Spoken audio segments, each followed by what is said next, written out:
So many people get stuck in their present. Their present is dissatisfying, and so they start to live in the past. Why do we do that?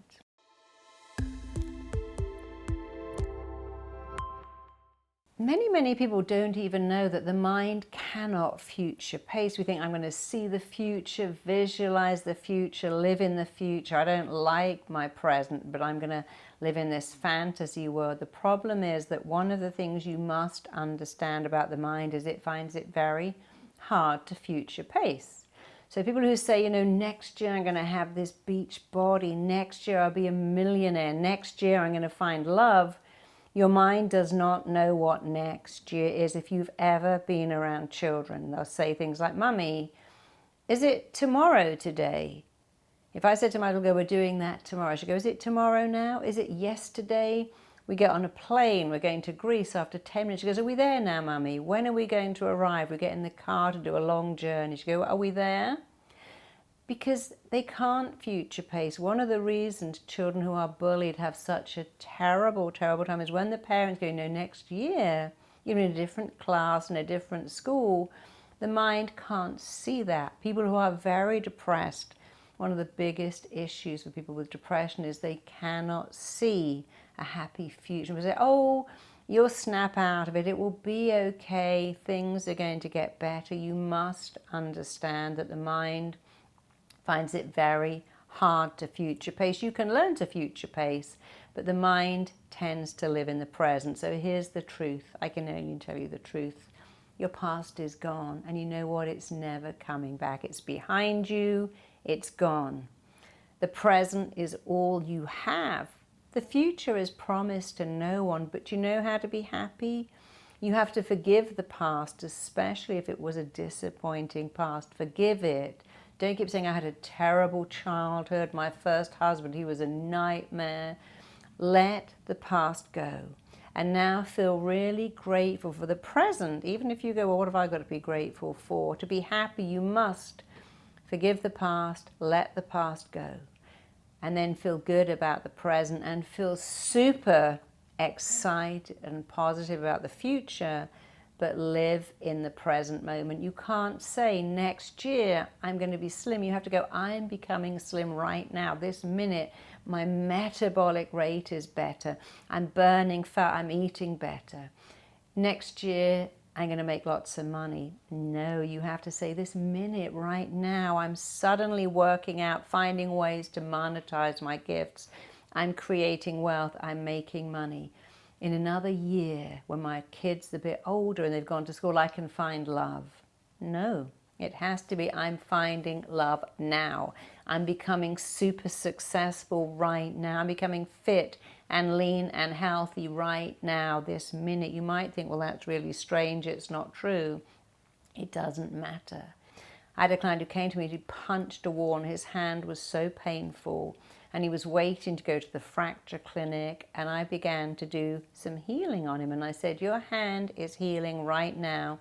In fact, your right hand is using your left hand as a model. It's getting better. It's becoming pink and healthy because, of course, it was red and inflamed. And he said, it's amazing. I kept saying that my hand is healing now. My hand feels comfortable, I have movement, I can open my hand, I can stretch my fingers, and it all actually happened super fast. And many times when I see clients who've had surgery, I say to them, imagine healing fast. I'm healing faster.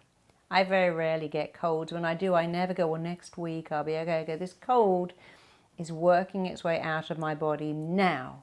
It's already going. I can do that with a cold, with a headache, and you know what? So can you. So for physical things, it's important to do it in the now, but for emotions, because I'm just so sad, I'm so depressed, I'm so lonely, I'm so low, I'm so broken. When you make these statements, they are statements. And if you understood that every single word you said and indeed thought is a blueprint that your mind and body must move towards, you would never use negative words. Of course, you have a choice. Being negative is a choice. Being positive is a choice, and you can choose either. You have free will, but you know what you can't choose? what you do to your body, to your immune system when you are super negative. So you must turn that around. So if you have an emotion of I'm so down, you need to say, but I'm actually starting to feel better. I've decided to be positive. When you're down, you take on the physiology of being down. I'm lost. I'm dying under the pressure. I can't cope. I'm falling apart. You must stop. Banish, end those negative words. Again, it's a choice, and say, well, I'm challenged. There is a lot of work on, but you know what? I'm getting through this. I'm particularly tired. My kid's been up all night, but I will be sleeping this evening. And just like a battery, I'm recharging. You have to make it now. You have to understand how your mind works. If you want to have good mental health, you need an understanding of how your mind works. It works in the present tense only.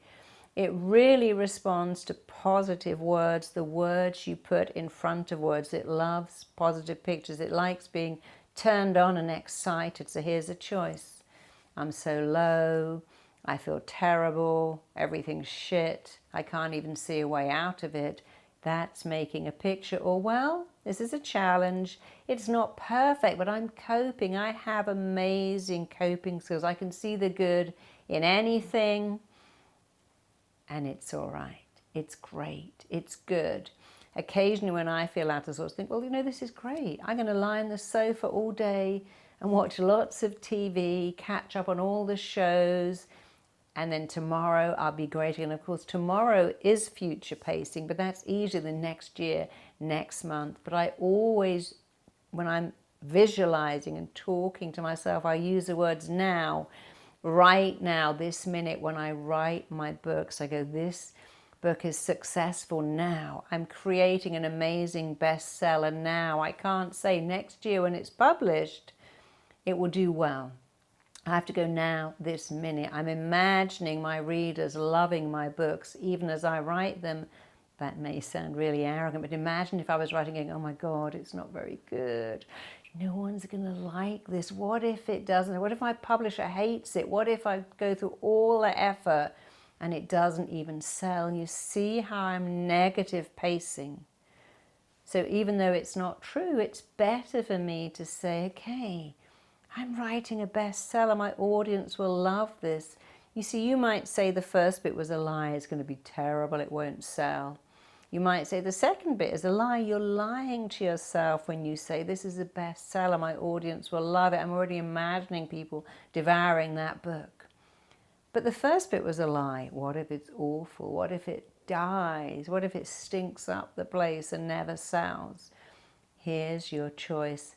Tell yourself a better life. You're prepared to lie by saying, I'm depressed, I'm dying, I'm sinking, I can't get out of this black hole, I've got the black dog, I've got the cloud of depression, I'm just useless, hopeless, a waste of space. That is a lie.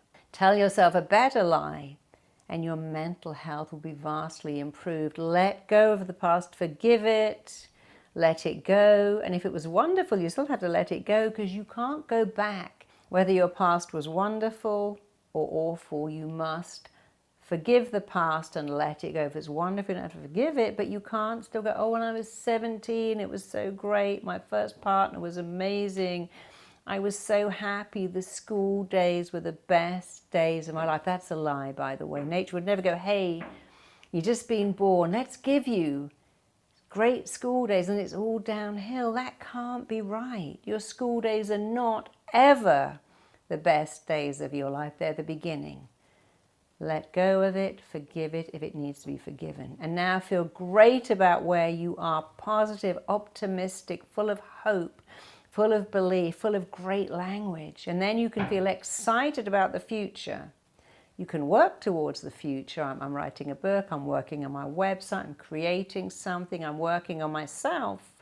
So you can feel great about the future you're creating, but you must live in the moment, because the moment's all you have, and you can make any moment and every moment amazing. And if you do those three things, forgive and let go of the past, feel good and grateful for your present, and super excited and pumped about the future, you can only have amazing mental health pretty much all the time. If you want to learn more about how you can shift your mindset to positive, a super positive state to give you a stronger belief in the present and in the future, please join me on my upcoming webinar. I can't wait to see you there. If you enjoyed that video, check out the next one right here. You can also click the link below right here for your free gift. We've kind of forgotten how to hold ourselves, so I'm going to show you how to have the body language of someone who appears to be incredibly confident.